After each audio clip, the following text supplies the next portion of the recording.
Notre ouvrage est en vente à la sortie de l'église, qu'il ne coûte que 8 euros. Sa densité explique la faiblesse de son prix. On a essayé de faire le maximum dans un minimum de pages. Ne vous effrayez pas par cette densité, ne soyez pas effrayés, car en fait, chaque chapitre peut être lu indépendamment.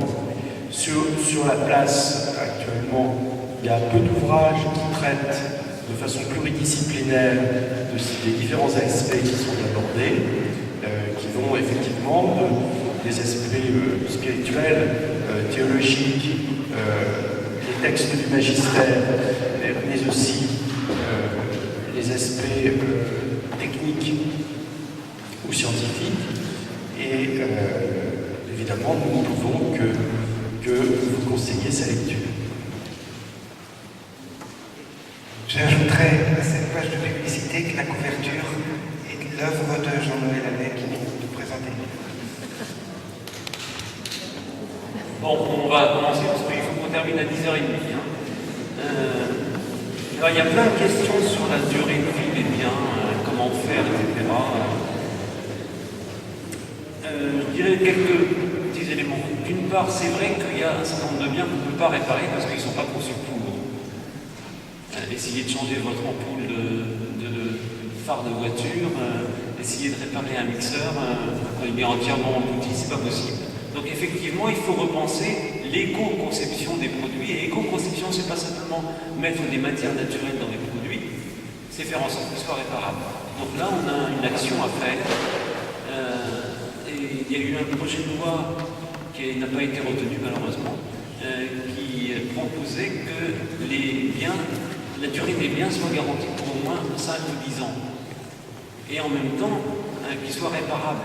Bon, ça n'a pas été retenu, mais on a une action citoyenne peut-être à faire pour faire avancer ces obligations-là, changer la conception des produits. Mais ça passe par la réglementation, sans doute. Et puis la deuxième question que vous vous posez sur la réparation, c'est est-ce que ça va augmenter le chômage? Parce que acheter les produits, ça fait marcher le commerce, ça fait marcher les usines. Là, je voudrais vous dire que réparer un bien, ça demande des gens plus compétents que pour les produire à la chaîne, parce qu'il faut faire un diagnostic, le démonter, le réparer, et que ça prend plus de temps, donc ça occupe plus de monde. Et donc, et ça coûte plus cher que d'acheter un objet qui a été fait à la chaîne dans un pays à bas coût de main-d'œuvre. Ça, c'est vrai. La dernière fois que j'ai voulu faire réparer mon porte-monnaie, le cordonnier m'a dit écoutez, non, moi je vais mettre 2 heures à réparer ça à la main, vous allez en acheter un, ça vous coûtera moins cher. Il n'a pas voulu le faire. Donc je l'ai réparé moi-même, mais ça coûte plus cher, mais c'est une façon de partager notre revenu avec d'autres qui vont travailler. Donc, réparer, ça permet de créer de l'emploi, alors que produire à bas coût, ça permet de délocaliser l'emploi, ça fait perdre de l'emploi. Donc je crois vraiment qu'aller vers des biens plus durables, c'est une façon d'agir pour l'emploi et non pas contre. Et de partager notre revenu avec d'autres qui sont au chômage. Ça me paraît très important de comprendre ça, parce que la croissance que nous avons connue depuis les années 70 a été concomitante avec quoi? Avec la croissance du chômage. Ne me racontez pas que la croissance du PIB crée de l'emploi. Elle crée de l'emploi, mais aussi du chômage. Et donc ceux qui se raccrochent comme des éperdus à la reprise de la croissance, qui ne va pas venir de toute façon, sont dans une impasse. Il faut changer de mode de fonctionnement économique. Et cette proposition en est une. On n'est donc pas loin de la sobriété heureuse de Pierre Rabhi, qui m'a été cité, telle d'autres sans doute pensaient. Oui, sobriété heureuse, sobre. Soyons sobres dans ce que nous achetons, dans ce que nous consommons, et du coup, soyons plus heureux, il n'y a pas de problème.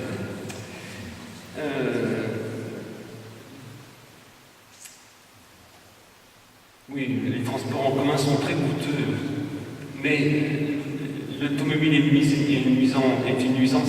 Est-ce qu'on peut aller tous à bicyclette? C'est pas possible. Oui, mais c'est ce que je disais. Il faut qu'on réfléchisse ensemble l'aménagement du territoire. Faire des zones où on travaille et des zones où on habite, faire une distance énorme entre les deux n'est plus aujourd'hui la bonne solution. Il faut rapprocher les lieux de vie et les lieux de travail au maximum. Mais ça ne va pas se faire tout de suite, mais il faut commencer.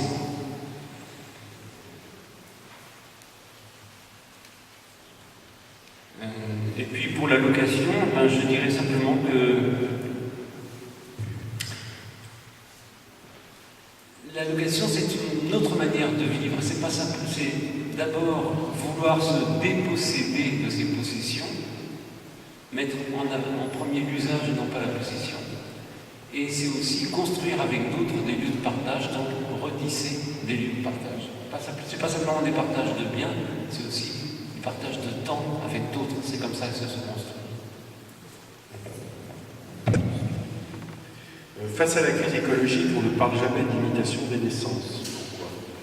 En fait, je ne suis pas sûr qu'on ne parle jamais de la limitation des naissances. En fait, il est clair que la crise écologique est en grande partie due, tout au moins, à un facteur d'accentuation important, c'est la démographie, la croissance démographique exponentielle des populations humaines sur la surface de la planète. Donc, il est clair qu'arriver à une stabilisation de ce nombre d'individus est une absolue nécessité quelque part. Simplement, on n'a pas, en dehors de l'accession du plus grand nombre à un meilleur niveau de vie, qui provoque en général une atténuation du processus, voire une stabilisation, on a peu de leviers. Il ne faut pas se mettre à tuer les gens sous prétexte qu'ils sont trop nombreux. Donc c'est un vrai problème. La surpopulation participe évidemment à la crise écologique. Par ailleurs, nous chrétiens, nous avons toujours en tête une petite phrase qui nous titille quelque part, c'est croissez et multipliez. Donc je donne la parole au théologien qui est à mes côtés s'il veut dire quelque chose là-dessus.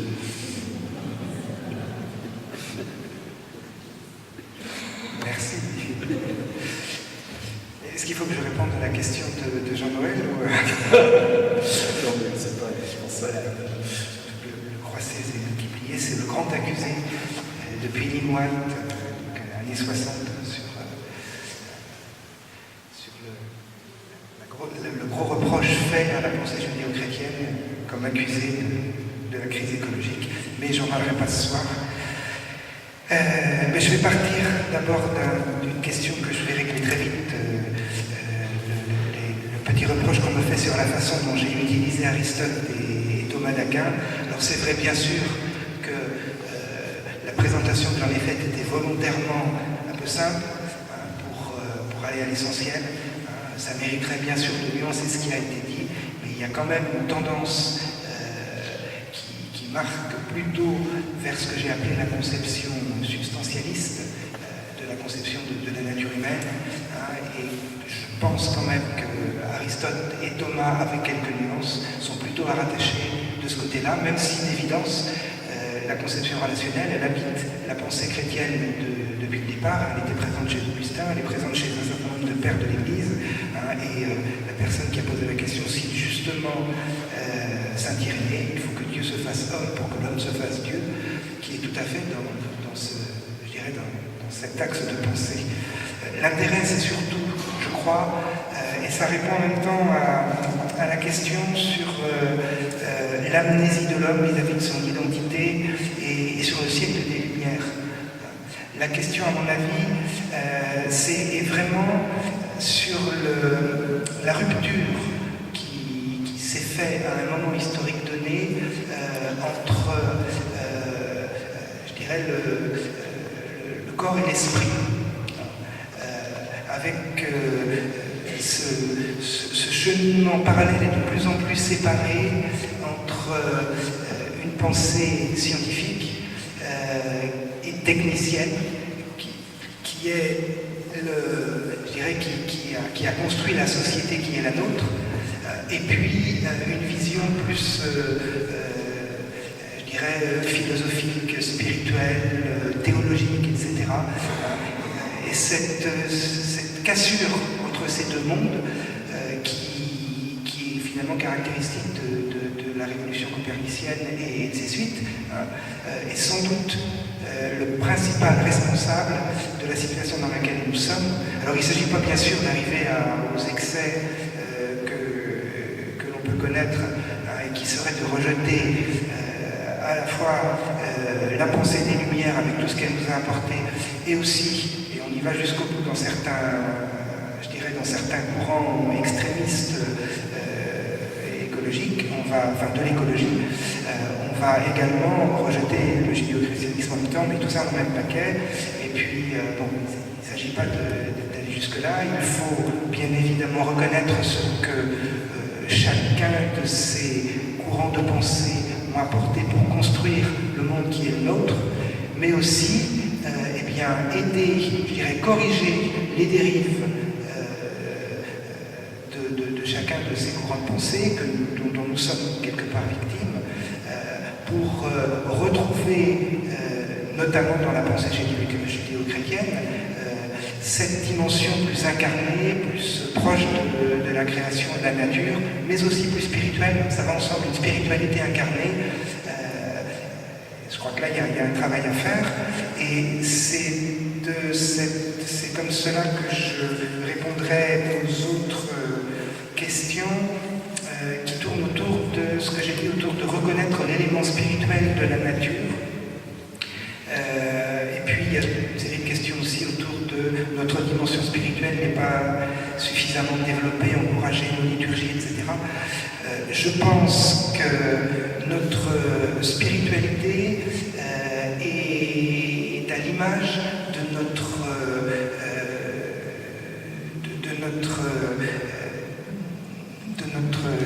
technicité, c'est-à-dire que notre spiritualité est désincarnée.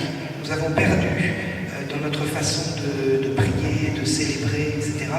Nous avons perdu le sens les pieds sur terre. Mais ça ne met pas pour autant la tête dans le ciel. Je crois qu'il y a quelque chose à retrouver que, surtout nous, catholiques occidentaux, je pense que d'autres familles, y compris dans le christianisme, je pense notamment à nos frères orthodoxes, ont davantage gardé, à travers par exemple leur façon d'aborder l'Eucharistie. Il y a toute une réflexion de théologie orthodoxe très intéressante pour aider à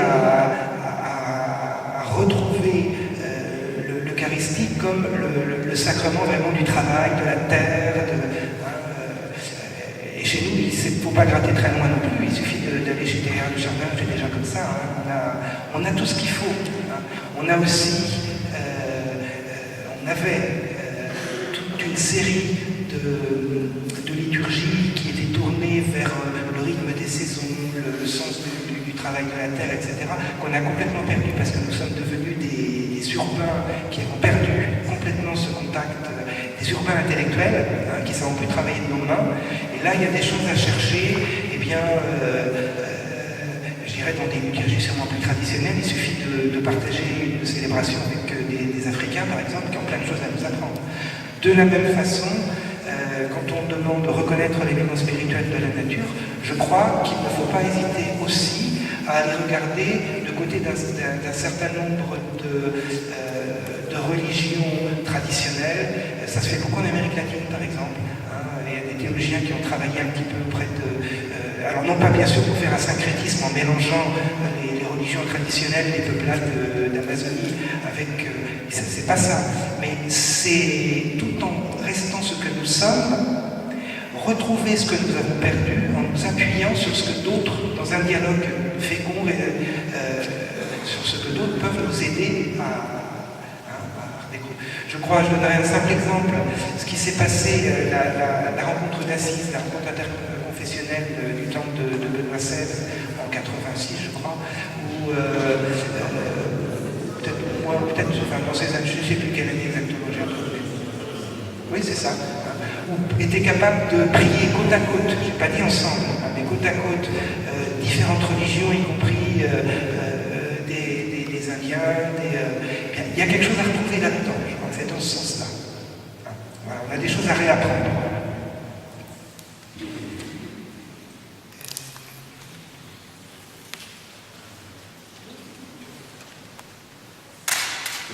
Non, juste quelqu'un qui doit avoir pour profession boucher, puisqu'il s'interrogeait sur la véracité d'avoir considéré que les végétaux sont moins gourmands d'énergie. C'est pas toujours vrai, effectivement. Non, je plaisante. Mais c'est pas toujours vrai. Que faut-il penser des tomates en hiver? Les vaches sont-elles toujours élevées aux céréales, etc. C'est sûr, c'est certain, mais les chiffres qui ont été donnés par Arnaud tout à l'heure sont des évaluations globales. Donc, globalement, si on considère les filières agricoles de production de végétaux consommables, elles sont moins gourmandes en énergie que les productions animales. C'est globalement. Mais bien sûr, il y a des exceptions. Les tomates en hiver, c'est sûr que faudrait bien ne pas en acheter. En particulier les tomates élevées en serre, qui sont très gourmandes en énergie. Et la personne cite également, à très juste titre, la localisation des produits que nous mangeons. C'est vrai que quand les fruits exotiques arrivent par avion, il est clair qu'il y a une consommation d'énergie considérable derrière. Donc, là, ma plaisanterie, c'était une remarque tout à fait judicieuse. Il y a une question à laquelle je n'ai pas répondu, c'était la justice peut-elle se passer de la croissance? Alors là, c'est une question précise et bien formulée, je dois dire. Je répondrai trois choses. D'une part, si on considère la croissance du produit intérieur brut comme continuer à consommer de plus en plus de ressources, ça n'est pas juste, parce que c'est prendre à d'autres ce dont ils ont besoin. La deuxième chose, c'est que le rêve du découplage. Le découplage, ça veut dire penser qu'on peut continuer la croissance en consommant moins. Par exemple, la société de la connaissance serait une société où on ne consomme pas de biens et pas d'énergie, puisqu'on ne fait que se parler ou échanger des mails. Mais échanger des mails, ça consomme une énergie folle. Un centre de ressources, un data center, un centre de données, ça consomme l'énergie d'une ville de 40 000 habitants. Et il y en a des dizaines et des dizaines sur la planète. Chaque fois qu'on fait une demande sur Google, c'est comme si on allumait une lampe. Il n'y a pas de découplage. Et Jankovic a un graphique très très joli où il montre l'évolution des échanges d'informations entre nous, c'est une courbe comme ça, et l'évolution de la consommation d'énergie dans les transports. C'est la même chose. Donc, la croissance n'est pas forcément juste. Ceci dit, c'est pendant la croissance qu'on a réussi à diminuer les inégalités. Et ça, c'est vrai. Des années 50 aux années 70, les inégalités ont diminué parce que la croissance était plus forte. Et qu'on pouvait se partager les fruits de la croissance. Depuis les années 70 où la croissance diminue, les inégalités augmentent. Parce que quand la croissance est faible, c'est les possesseurs de capital qui sont privilégiés. Donc, en phase de croissance faible dans laquelle on est aujourd'hui et qui va durer, il faut qu'on ait une action politique de réduction des inégalités. Ça, c'est vrai. Et là, vous lisez les travaux de Thomas Piketty qui a beaucoup travaillé ce sujet-là, mais c'est un véritable enjeu de société. Voilà, j'ai l'impression que l'ensemble des questions ont trouvé réponse ou à peu près, ou de façon groupée aussi. On a proposé des éléments de réponse. Oui. Je voudrais juste dire quelque chose d'amusant. Bravo pour la sobriété du chauffage, ça me va très bien. Par contre, il reste des efforts à faire côté éclairage.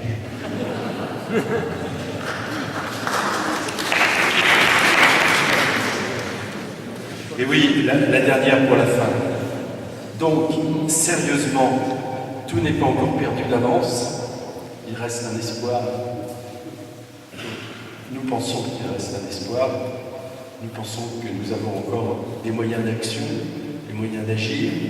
certes, la marge est faible, est réduite, la marge d'action est réduite, le processus est enclenché. Il y a une énorme inertie qui a été accumulée au cours des dizaines d'années de cette ère industrielle que nous connaissons, et on ne peut pas pouvoir stopper le processus immédiatement.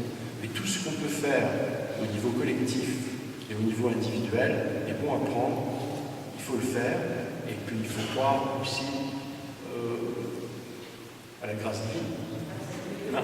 On pourrait conclure par la question, une des questions qui a été posée à laquelle on n'a pas répondu, mais cette question est une forme de conclusion.